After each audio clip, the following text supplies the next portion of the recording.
Okay, update on the bus electrical system. So today another milestone was met, and that milestone is the batteries now have been equalized and turned on. So that test went very, very well, and each battery currently is on. They're fully charged, and they've got about 53 volts per battery. It's a 48 volt system, so it's always a little bit higher, and they tested out at 53 volts per battery, and they are all now talking to each other.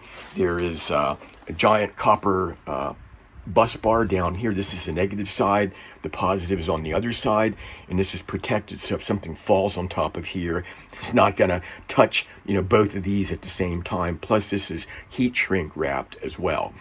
So that test went great, and tomorrow's test will be actually turning on the circuit. So right here, this is a 120 amp switch and circuit breaker. That's a big 400 amp circuit breaker. Hopefully that never gets tripped. That is just for the daily, electricity. And the system here is 6,000 continuous watts of power this can put out, so 120 volt or 240, but all my stuff is only 120 volt single phase. So 6,000 watts continuously. The amperage is about 125, so that's a 120 amp fuse or circuit breaker. So if I'm getting close to maxing things out, that will shut off before that actually overloads this. Now this has a intelligent management system in it that should very well take care of itself, but there's a lot of redundancy and safety in my build here. Lots of it, actually. There's redundancy and then some. So tomorrow's test will be firing this up. So I'll be turning this on. That'll power this entire circuit, and then we'll be booting this up, this inverter charger controller unit, and then that will be putting 120 volt household current into my circuit breaker box up here. This is where the bus will get its power. So everything in the bus, all my appliances, refrigerator, mini split, central heat and air, all that'll come from here. Right now, the only circuit that will be activated tomorrow will be this outlet here, because the rest of the bus isn't built yet. But once it's built, I'll run the wires from here. And this will be live, and this is an EMP Shield. So kind of a prepper, and solar flares, or heaven forbid, should there be World War III, and electromagnetic pulse wave. I know I should be living in a bunker in Montana somewhere, but this should protect all the 120 volt appliances. And then the solar panels, that's the only thing that's not done yet. That'll be added in a couple of months. I'll be putting my 10 435 watt sun power panels on the roof. So right now they're not on. And once they're on, the wires will come down and they'll connect to here. This is the box to turn on and off the input from the solar panels.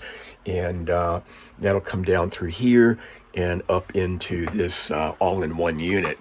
And up here is the EMP Shield that'll protect the solar panels from electromagnetic pulse. Not that they're really probably going to get hurt by, solar flare or whatever, but, they offered it and I bought it, just to be safe. So, and the final EMP device here. So tomorrow when I turn this circuit on and boot this up, and there's a procedure to follow step by step to make sure it gets booted up properly, and then I have to make sure all the settings are correct in that computer.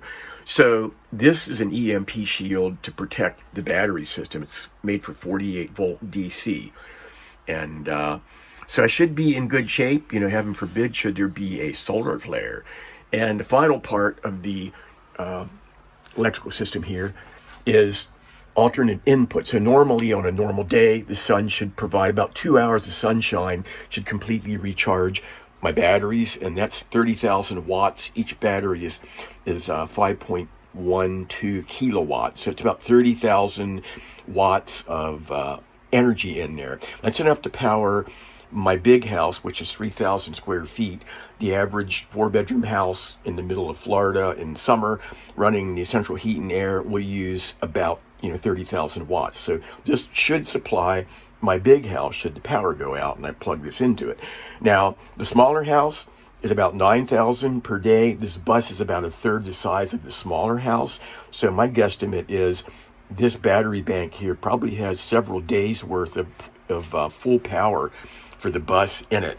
That includes running the air conditioner 24/7 and all the appliances. So 2 hours of sunshine should top this off each day. But if not, then there's alternate input right here. So I've got this line here is a generator. It's a 3,500 watt generator, 30 amp.